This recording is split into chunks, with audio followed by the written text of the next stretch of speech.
All right, everybody. We are back with our third episode of Soxy Chicks. So we're excited to be back. As always, I am Bailey and I am joined with Crystal. Hello, hello. And so we're excited because there's a good bit of goings on this week in baseball, which was really great. I think we're just finally really excited to have consistent baseball. Yeah, I mean, it's our first full real week of baseball, which has been fun. Yes.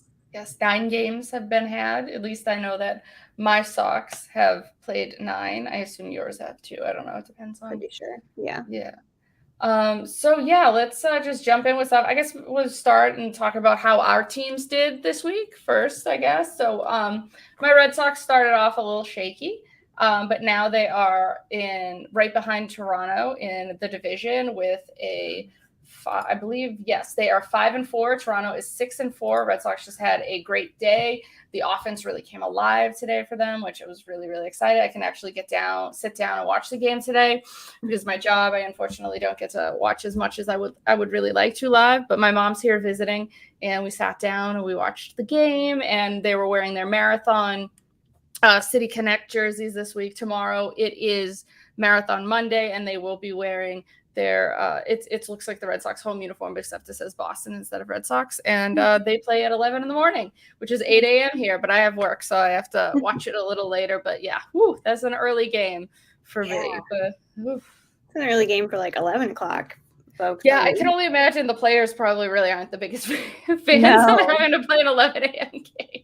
There, But well, I remember, I think it was last season. It was in Boston, and it was 11 o'clock game because it was the Marathon Monday thing. And Lucas Giolito was just, he got cooked that day. Oh, He was yeah, that was the not, day they destroyed him. Yes. Oh, that was yes. Marathon Monday. Oh, I remember that game because we were like, we're just coming out swinging, beating all these aces. you It know? was bad. I was like, he's just not, he's a night owl. He's not used to being up so early. We forgave him and he was fine after that, but man, that was a rough one. Oh, yeah, I can only imagine what that's like for everybody. All the adjustments. Because what time? To think about what time you have to get up to prep. Hmm. You're up really early. So, Yeah. but yeah, so that will be occurring on Monday for the Red Sox. They're gonna finish out the 4 game series with the Minnesota Twins. Hopefully, they can take 3 out of 4. Yeah. Let's see. My White Sox are 6-3. We are just struggling to close out and completely sweep a series. Oh yeah, It's been, didn't Hendricks have a little bit of a rocky did he like load the bases and it was a little yes. dicey? Yeah. I had stats coverage last night for Southside Sox, and I was Mm, like, if I could just get one, just one clean. or mound appearance where you're not stressing me out the entire time. Because yeah, he loaded the bases up and it was his bobblehead day too. So it was really frustrating, but they got pounded today. I didn't get to watch any of it today, thankfully, because it didn't Yeah. sound like a very good game. But yeah, we've won the series against Tigers, Mariners. Who else did we play in the middle? Oh, Tampa Bay. Okay. Yeah, Tampa Bay is Yes. 5-5. Tampa Bay is never really scared. Like, yeah, sure, they won 100 games last year, but they got worse. Like we've discussed Mhm. this. I think they got worse. Like they're not a threat to me. The Red Sox are right where I thought they would be with being in second right now. Granted, it's super early. We're talking about 9 games in, but I see them as like a second place, getting a wild card Mhm. behind Toronto, who just crazy. And also speaking of Toronto, so with the Red Sox news and everything is that Tanner Houck is unvaccinated, so he will Mhm. not be making the trip to Toronto after saying he will do everything he possibly can to help the Red Sox win baseball games. Well, you lie, Tana. That's fine. You just spouting lies. It's okay. And Alex Cora came out and said that there will also be a couple other people not joining them. So as much as I'm not for outing people, in this case, I'm kind of down for outing people Mhm. because I can't wait to see who else is. And I know that last year Christian Arroyo wasn't, but he came out and said that he is. He wanted to get vaccinated for the team. Apparently Xander Bogaerts wasn't last year, but also got vaccinated because they want to. At this point, it's like, yeah, sure, it is your choice, but at the same time, it's hurting your team. Yeah. It's how I feel, at least. So I was thankful. The White Sox were the first organization to hit that 85% threshold when vaccination started. And now it's like a requirement. Everybody's going to be vaccinated. Your front office, your players, your concession stand workers, like everyone has to be vaccinated. So I like that. One good thing that they really did this season. Yeah, no, that's great. I mean, and then we know that all of the Toronto Blue Jays are 100% vaccinated because they would not be able to play in Toronto otherwise. So, and it's going to be a huge advantage for them, for teams that just aren't vaccinated. Like there's rumors that Aaron Judge isn't. He'll never speak to it, but we're gonna know Aaron Judge when you know. Yeah, so it's like the idea of like being coy about it when you're gonna get outed, like either way. Yeah, you know. So the Red Sox are gonna go into a disadvantage against the best team in our division, so that's going to be fun. But I'm hoping that it's going to be like somebody like Garrett Whitlock can just sneak right in and take that spot start, because I think he should be in the rotation over Hulk anyways. And I know that he's 100% vaccinated because he was on the COVID IL last year for symptoms from the shot. So it's like, well, okay, he is vaccinated, so he will be making the trip. And I'm glad the Red Sox locked him up through like potentially I think his age 32 season, which is like really exciting, especially if they actually move him into a starter role for last year. That could just be like an unbelievable value for the Red Sox. So yeah, for real. Man, speaking of Blue Jays, Toronto, Vladdy Jr. First one to get the 5 home runs this season, but now CJ Cron is tied with him. Really? That's crazy. They're both at 5 home runs so far in this season. Verdugo has 3, which is weird to me because Verdugo doesn't hit home runs, but he's just been starting off this season completely on fire. It's like Ohtani's the same way. Ohtani is now at 3. He had 3 home runs in 2 games. Oh, of course. So yeah, and I remember I said the gif. What was it? The little gif of him giving like the heart, like resuscitating his bat. Like he's just delightful. He's a treasure. I mean, I love him.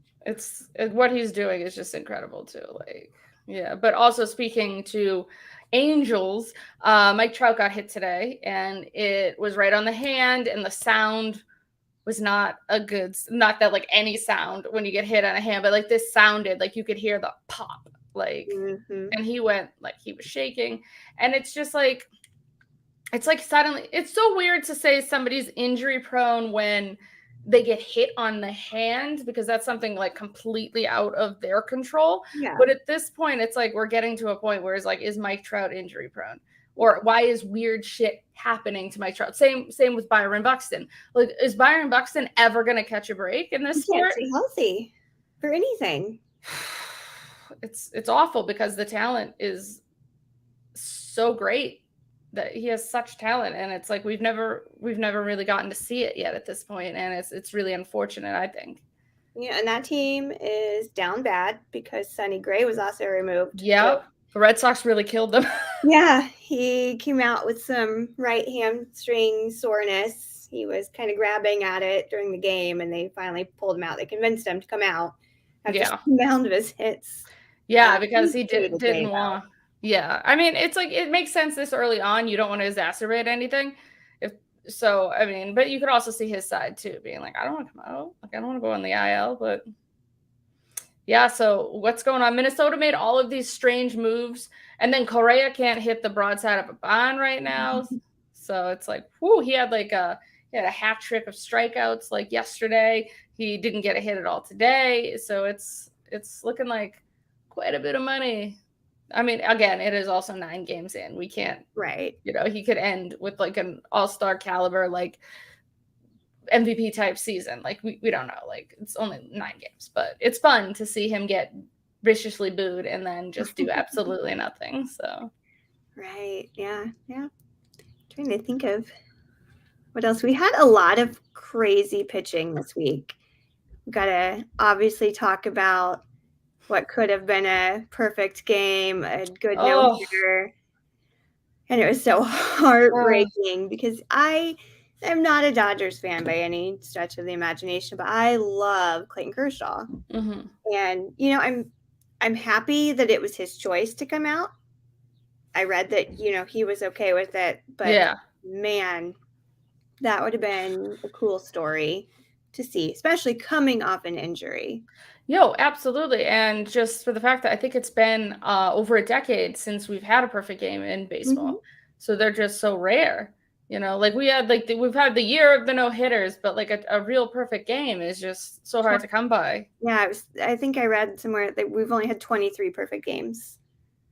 That's crazy. Yeah. And yeah, and it's just like I like to believe that I don't have many boomer takes, but I feel like my one big boomer take is just not even just taking somebody out of a no hitter of a perfect game, but just the idea of like these guys just not going deep in games anymore. And but that is the nature of the game, and it's just really something that we have to deal with. I mean, the perfect example was even though Houck did pitch 6 the other day, which is like a record for him. And like, it's usually third time. They don't even let him say the order third time through.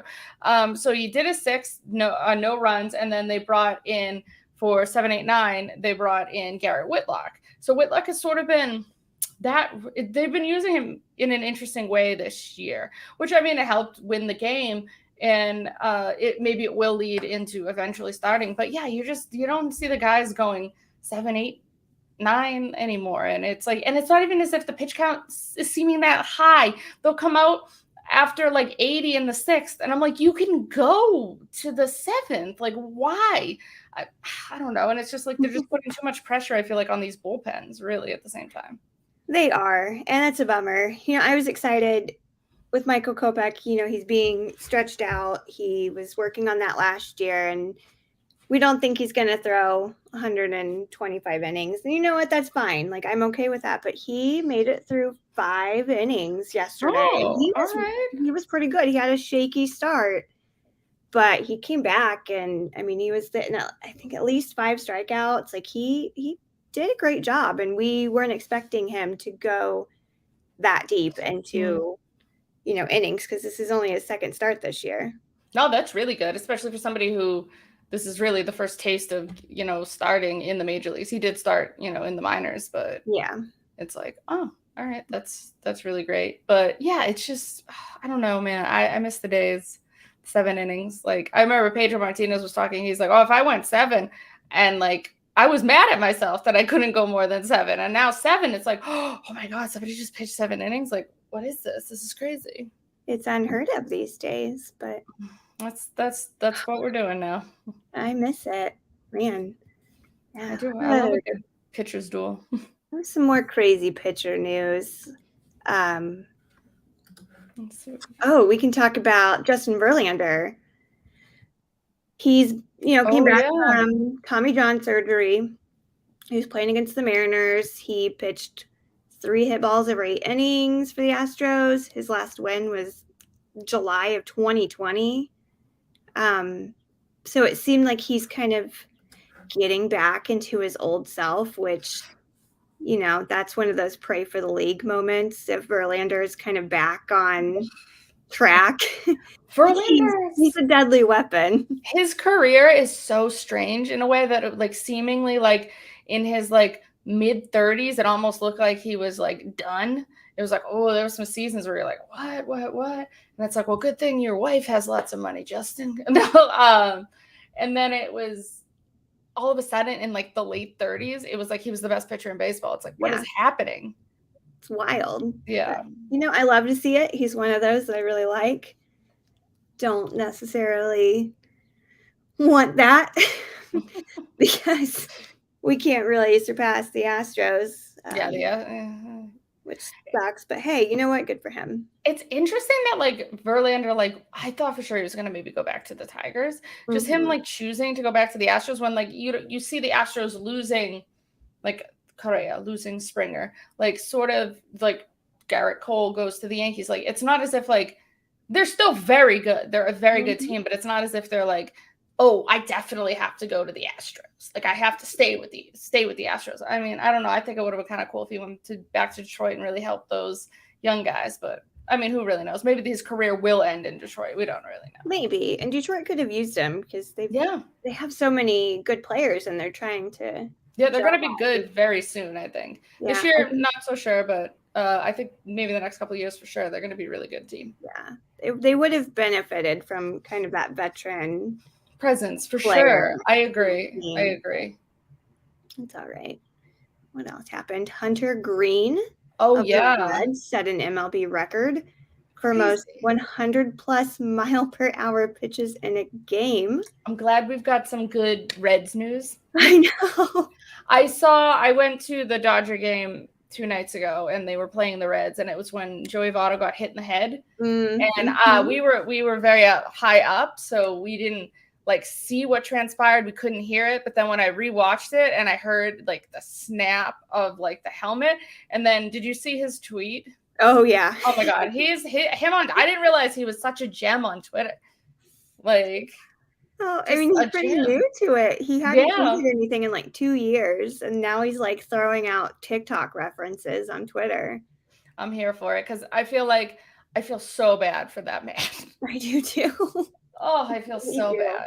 I'm hoping to get to Cincinnati this year. They play the Sox around 4th of July, so I'm going to try to get over there because I do want to see him. I mean, I obviously want to see the White Sox, but I want to see Joey Votto play a little bit longer. Yeah, I feel, all of his friends are gone. There was this, 2020, they looked like they were potentially good, and now by 2022, it's just like it's the Joey Votto, Mike Moustakas show, really. I mean, they still have Luis Castillo, but that's not gonna win many games for you. No, that's unfortunate. So I wanted to bring this up because I kind of posed this question in our notes about Carlos Rodon. Could he win the Cy Young this year? I don't know. I mean, I'm sorry if he does. He's always been good, and it's always just been about durability and innings. Like, is he going to have the innings to qualify for whatever like the Cy Young would be? But I don't know. There's tough competition in the National League overall for sure. I mean, you have Scherzer in there, if nothing else. And the Mets have been, I think they're like 7-3. The Mets have been playing really well as well. Mm-hmm. So I don't know. It's tough. I mean, I would feel bad if he did, but who the hell knows? Also, it seems like as good as Carlos Rodon was with the White Sox, it's seemingly San Francisco is really good at like getting the best out of their pitchers too. Yeah. So him going there, I remember a bunch of people were like, "Oh, you thought he was good last year? Like he's going to be even better." And he's going to the National League, even though everybody has the DH now still, but I'm still like the National League is like a little lighter than, it's not like he's in the American League East, He's definitely better. The other night he threw over 7 innings. What was it? He set a record too. I wrote it down. Oh yeah, let's pitched through 7 innings against the Guardians. This was on Friday. He has struck out 21 batters and allowed only 5 hits in his first 2 starts. And that is second in modern MLB history. This is since 1900, with 20+ strikeouts and 5 or fewer hits in his first 2 starts with a team. I mean, he keeps like this. The answer is yes for the Cy Young. I mean, what more could? I mean, they're leading the division right now, so it's nice to see that. Maybe again, I'm gonna say again, it's only 9 games in, but it's nice to see that maybe last year wasn't so fluky for the Giants, that they can actually compete against the Dodgers. Because where are the Padres even at on this? I gotta see this. Where are they at? Oh my God, San Diego's at 500. Like, I don't know. San Diego will do all of these things to try to improve, and it seemingly just doesn't do anything to help them win baseball games. Yeah, but hey, good for Carlos Rodon. He struggled going that deep on the White Sox last year because, last season was his first complete season he's been through. Yeah, because he's dealt with health issues for so long too. He's had a lot of health issues. He did struggle going deeper in innings, but he looks to be pretty happy and healthy, and has me singing that Olivia Rodrigo song in my head constantly, because I'm just good for you, buddy. Yeah, I hope you're happy and healthy. He seemingly is. Yeah. I know it's tough when you see someone that you like. I've always said it. I'm a bitter bitch. So when people that like do success outside of my team, but they were on my team, I get a little like. Mm. But if my team shows that they have zero interest in like bringing you back, which clearly Mhm. weirdly seemed to be with the White Sox, didn't really have any interest in paying Carlos Rodon, then I'm like, you know what, good for you. Like the idea of like this is a pretty good transition because I noticed that you wrote something about Jake Peavy. Like the Red Sox didn't want to bring Jake Peavy back after 2013. He went to San Francisco and then he won a championship the following year. So like these happen. And Yeah. the Savannah Bananas, like what this team, I wish they weren't sold out because this seems like such a blast. I Yeah. want to go. They're hilarious. And they're really their customer service people are really nice too because I have my best friend, her daughter's name is Savannah. So I was like, well, I'm gonna get her a Savannah Bananas shirt, and they like Yeah. added like a beer koozie, a magnet, their schedule, That's so cool. like a handwritten note, and then they got like a What? follow up text from like their communications people, and they're like, we That's just want to make sure awesome. that you like enjoyed your order, and I was like, what is happening here? Like nobody goes this above and beyond, but Yeah, trust that's them to go crazy. to those games. Totally all sold out too. It's like their entire website just sold out, sold out, sold out. Yeah, it took a while for that shirt to get back in stock so I could even order it. And by the time I did, they only had like lime green. And I was like, sorry, girl. You're gonna be wearing the lime green. I love it though. That's all they've got. And it's all college guys, right? Yeah. So that's even more cool. So it's interesting that they're college guys, but they're playing like now. So are hmm they not in school?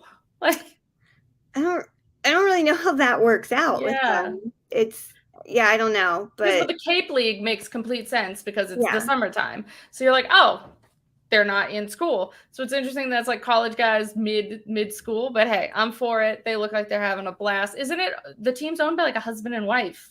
Is hmm it? Oh, and like do you see the guy who like lit his bat on fire?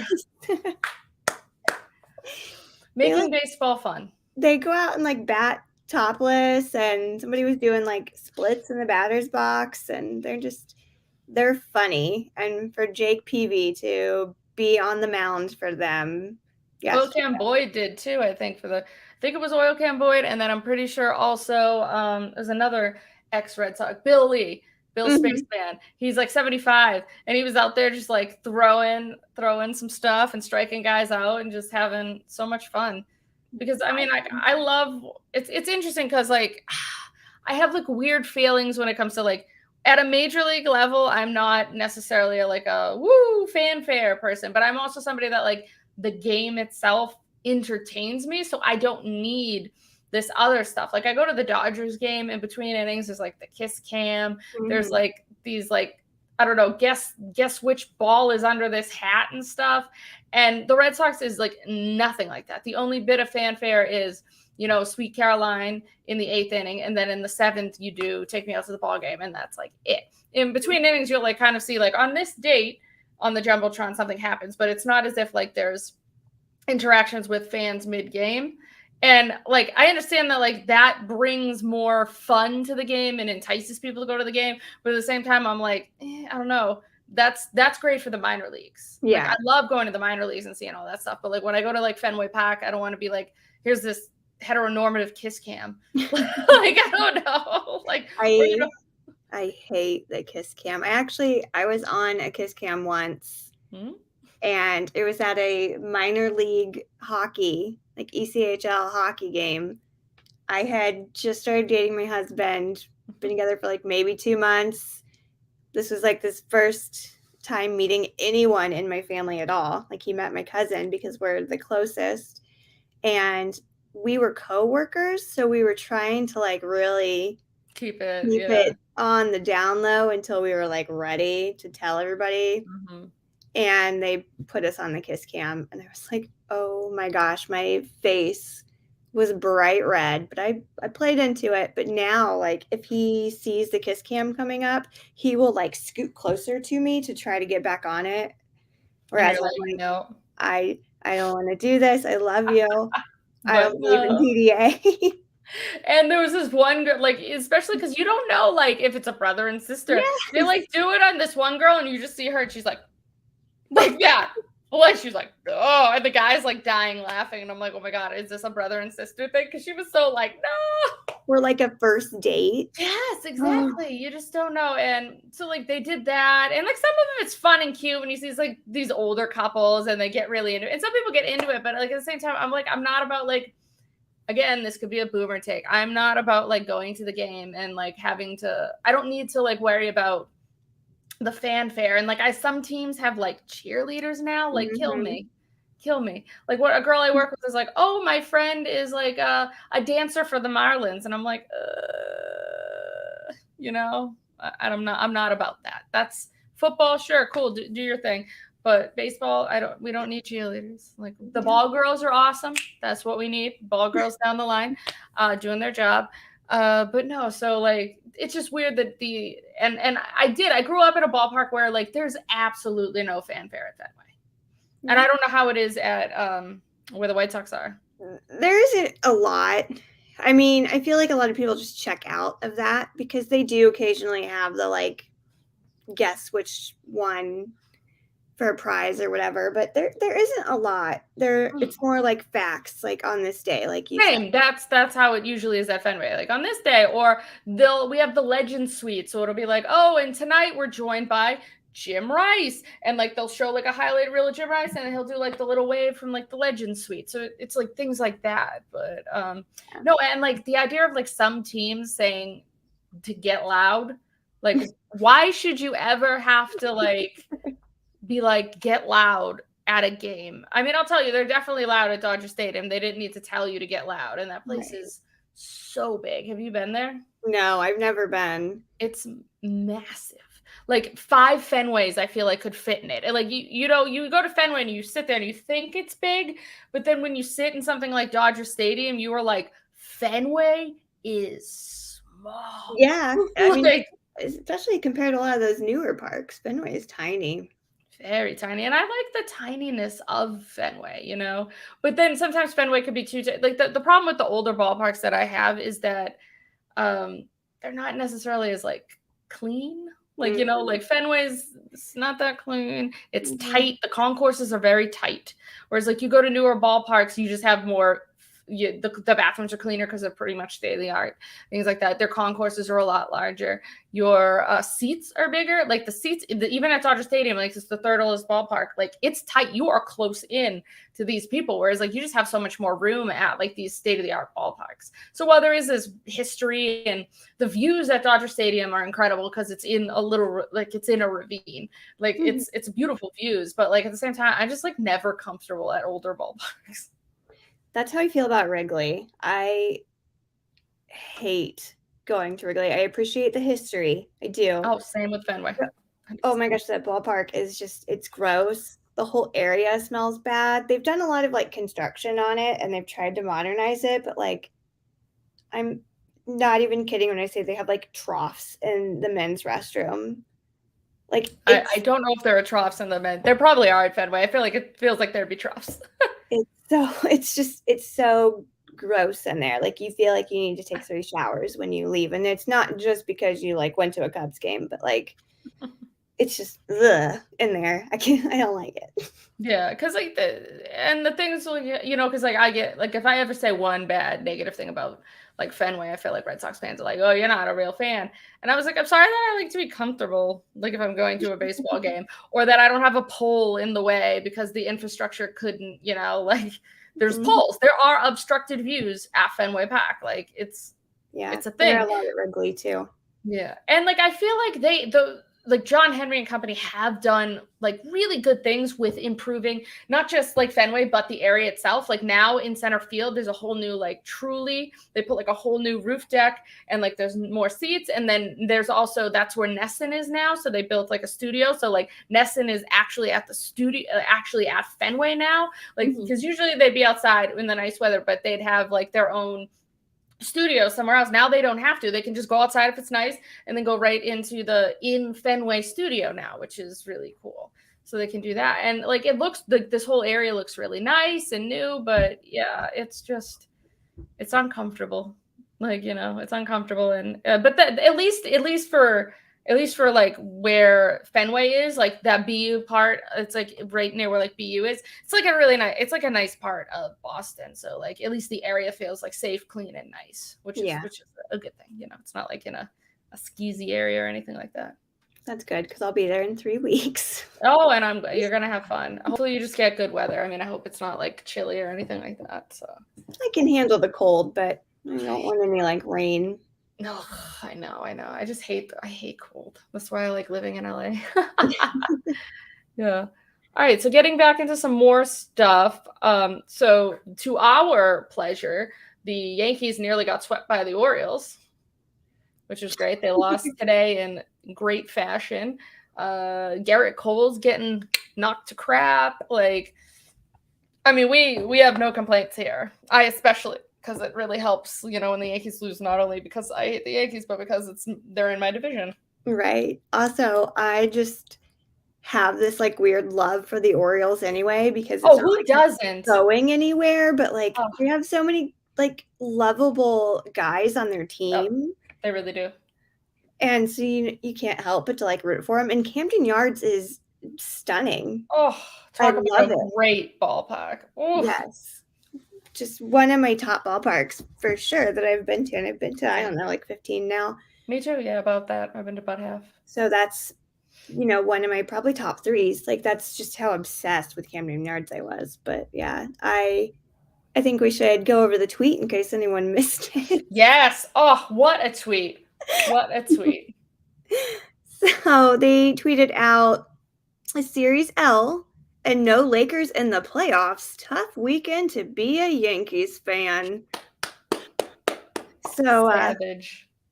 I really appreciated that. Yeah, I really love when the social media people are like savages. Like I remember one year, the Rays were trying to like chirp at the Red Sox, being like, they were like, oh, you got to change your standings because like they had just like won a game and they were like a game ahead. And the Red Sox Twitter was like, oh, don't worry, Rays, we can't wait to be down at the Trop for our home games. I like the back and forth with the the Twitter. It's a lot of fun, especially. Oh, go ahead. Oh, no. I was just going to say that is probably one of the worst ballparks I've ever been to. I've never been. Is it as terrible as everybody says? It's not. It's not worth the trip. I mean, maybe if your bucket list is to complete every single ballpark, then yeah, obviously go, but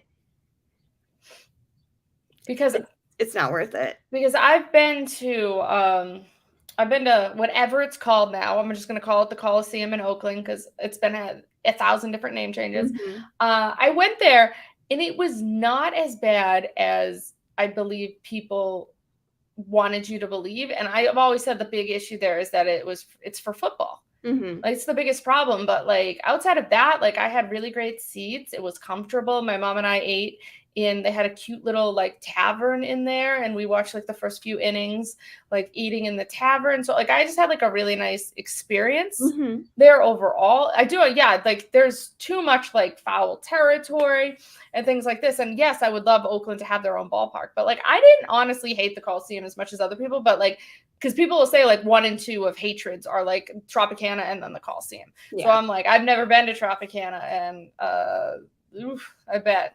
It's not great. I've been to Marlins ballpark, but that's great because it's brand new and the roof is nice. It's interesting because I've been in 2 ballparks where the roof has been closed, and the first one I went to was in Toronto at Rogers Center, and the second was Marlins. Toronto, I hated when that thing was closed. It felt like I was claustrophobic. I felt like that entire ballpark feels sterile. Like there's like barely any color. Everything is just like this plain palette. And I felt like I was like, ooh, I do not like this ballpark. Again, you cannot like beat the views of Rogers Center, like the CN Tower, like it's gorgeous. It's in a brilliant part of Toronto, but the ballpark itself, I just thought was kind of shitty. And versus like Marlins, like I felt like when they had that roof closed, I was like, oh, this, like I don't feel claustrophobic. I don't know what it was. I don't know if there's just so many colors in Marlins ballpark that I was like, I felt like I didn't feel as claustrophobic. But yeah, I felt weirdly claustrophobic in Rogers Center.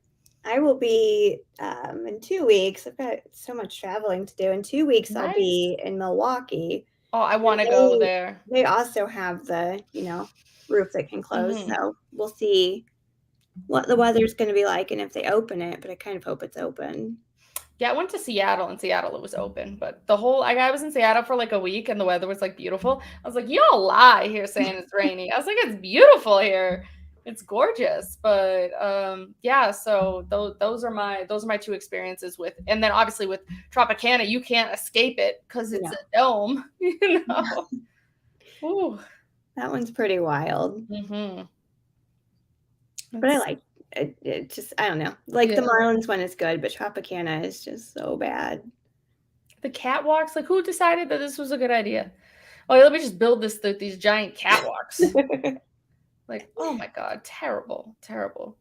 Right. And so we also had Gabe Kapler, the manager of the San Francisco Giants. He came out with a quote that said about baseball's unwritten rules. He said, if we don't want a team to bunt, we defend the bunt. If we don't want a team to steal, we defend the steal. If we don't want the team to swing 3-0 late in a game, we'll throw a ball. And we were talking about this a little bit earlier. I mean, I'm a huge Gabe Kapler fan. I've been in love with him since I was a child. I completely agree with that. It's because these unwritten rules are stupid. It's pretty much without saying these unwritten rules are dumb. It's saying like it's an eloquent way of saying these unwritten rules are dumb. And Yeah. I, for one, completely agree because I think there's certain ones. I think the only unwritten rule that I'm like 100% for is like laying down a bunt in the ninth on like a no hitter. The only time I'm like, you know what? You can go to hell. Like, Yes. outside of that, I think these are just so stupid to get upset about. Yeah, I agree. And I dealt with this last year. Your mean Mercedes, like I feel like Yes. he was struggling before the 3-0 home run. But I feel like that just kind of put the nail in that coffin of his like super hot April. Because he swung, he had a home run on that 3-0 and they were already up by a billion, I feel like. And then Tony La Russa came out and he was like very upset. He got very mad at your mean. He said, it wasn't right of him. And he said something to the effect of like, I would understand if this team retaliates tomorrow. And they did. They retaliated. And I was like, you are the manager. This is like you're promising getting hit. I mean, he's pretty old for a prospect, but like he just gave you like an insane April where they would not have been in the position they were at the end of the year if it wasn't for His your April. hot April. But then he came out and was just going on about the unwritten rules. And I was like, okay, Gramps. Like, That's the problem with an old manager sometimes. It's just not understanding this. Or, I mean, also, who gives a shit? If one more run when you're already getting slaughtered, like you're being slaughtered. So I don't necessarily know like how that is gonna be more detriment. I don't know. It doesn't matter. I think it's so dumb. I really do. Just play baseball and have fun playing baseball. That's really it. So Gabe's got it right. You don't want these things to happen, then Prevent avoid it. It's absolutely. Mm-hmm. All right, what else do we got? Let's see. I do love the note of Spencer Torkelson, born in 1999, got the first major league hit off of Rich Hill, who was drafted in 1999. Yeah, good old Rich Hill, Dick Mountain, my number five pitcher. He pitched really well so far. He goes tomorrow. Michael Wacha was like he took like a no-hitter into the fifth today. Like, I don't know, Chaim Bloom, like these people just question when Chaim Bloom makes these signings that like they don't like, and then they end up being like, Michael Wacha just pitched a gem today. Like, I don't know. So it's just Red Sox fans in general just getting mad over the stupidest things. It's like, oh, we didn't win a World Series. It's like, okay, cool. Like, you can't always win a World Series every year. That would be awesome if you could, but like you're not going to. No. So it's like, oh, okay. But yeah, that's like a cool little tidbit. Also, speaking on, Jackie Robinson Day, I actually was at Dodger Stadium on Jackie Robinson Day. So that was really cool to be there. Curtis Grandison, who is the head of the Players Alliance, was there. Rachel Robinson, who's 99 years old, was there. it was just like what they did before Jackie before the game was great. So we got really cool Jackie Robinson like Brooklyn Dodgers jerseys as like the giveaway, and they were like really nice ones. So getting to experience like my first like Jackie Robinson day in person and having it be at Dodger Stadium was a really cool take-in. Yeah, I can't even imagine. The only time I've been to a Jackie Robinson Day game, I think it was like a minor league game, but I mean, they still celebrate him in minor league. So I liked a lot of what they did this year. They had the softball and baseball stuff set up in New York, which was really fun. And it was all like 4 different boroughs kind of in New York. And then they had the temporary sign that said Jackie Robinson Way. It's on its way to Baseball Hall of Fame now, but That's cool. that was neat. Obviously, I loved that everybody had the Dodgers blue. 40. Yeah, that was really cool that the 42 was Dodger blue in everybody's uniform. I really liked that. I thought that looked cool. It looked really sharp on a lot of uniforms, like we know, because Dylan Cease pitched that day, and it just looked really cool with the black and the white, and then that just bright blue on the back. But man, that was cool. And then I noted the Players Alliance announced that a bunch of players were going to donate their salaries today for Jackie Robinson Day for struggling inner city rural baseball teams. And so that was Lorenzo Kane, Jason Hayward, Aaron Hicks, Mike Moustakas, and David Price. They all committed to doing it. Well, it's nice to see there's at least one white guy in there to be like, yeah. So I mean, Moustakas is like from LA and seems like a very like liberal, chill guy that would like he was very big in there's like the like during the wildfires and stuff. He was a big on like giving during that too. So it makes sense that he would be, and especially being an LA guy and Jackie Robinson, like the attachment to the Dodgers. So that makes sense for sure. Yeah. But yeah, it was really cool. The fanfares that they had before the game for Jackie were just lovely, and just good old Rachel Robinson in '99 looks so cute. She looks so good. I want to look that good at 99. Everybody, that's those goals in life, to look that good at 99. Make it to 99, and then look that good at 99 for sure. Yeah. Absolutely. It was nice what they did, and it was the 75th anniversary. Mm-hmm. Yeah, the jersey that I got says 75 on it too, which is really cool. So just think about that. 75 years changed the game of baseball. We don't have any of the players that we know and love really without him. But still, he did a lot. I wrote about him for Pitcher List. I did during February. I wrote about Jackie Robinson, and I wrote about Minnie Minosa. Because they both were kind of real trailblazers for that. Minnie was the one to break the color barrier on the White Sox. He's got his statue in the concourse, but I met him. He told me that I could throw a baseball really well. It was the cutest thing. I went on a baseball cruise, and he was there, and he was one of them. And there was like little clinics and stuff, and I was like doing the throwing clinic, and he was like, "You throw really well." I was like, "Thank you." He was just so sweet. Yeah, that was a fun experience. So I was like, if I can take anything in my life, it's that gentleman said I threw a baseball well. I don't need anything else in life. That's a real compliment coming from him. So it was really cool. Yeah, it was just nice. Like, I always look forward to Jackie Robinson Day every year because it is just, I love just the ceremonies and everything that they do to it, and all of the, rehashing of what he did for baseball, because I think it's important. And I think that falls behind because you've got to think of, all of the baseball players that wouldn't be playing right now, like Tim Anderson. The world needs more Tim Andersons, and if it wasn't for Jackie, we wouldn't have that. Absolutely. And that's how I feel about, with like Latin American players and Roberto Clemente. I think Roberto Clemente Day needs to be bigger than it is. Like you do see the Latin American men and the people that are the representative for the Roberto Clemente Award wear 21 on that day. I want them all. I don't know why not everybody is wearing 21 on Roberto Clemente Day. I think it should be retired league-wide. Me too. Absolutely. When I went to PNC, they still have, like, at every game, they have this banner that just, says retire 21, and they absolutely should. So Waiting for Maybe, that day for it to happen. maybe it'll come. I mean, because not only did he do so much for Latin American baseball players, but like the man died on a goodwill mission. Yeah.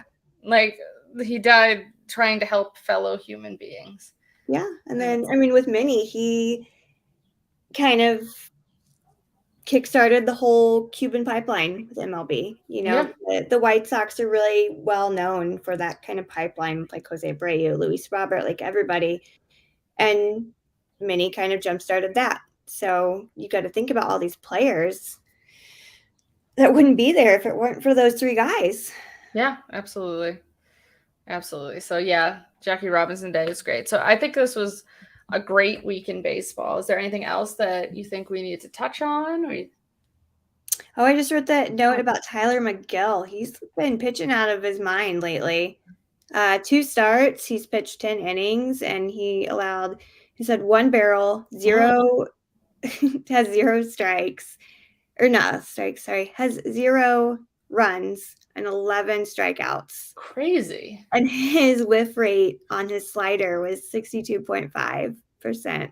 And overall, it was 34.7. So this kid's doing pretty good. Like, wow. I don't know if anybody is a fantasy listener. Yeah, have him, right? Get him if you don't have him. You don't have him.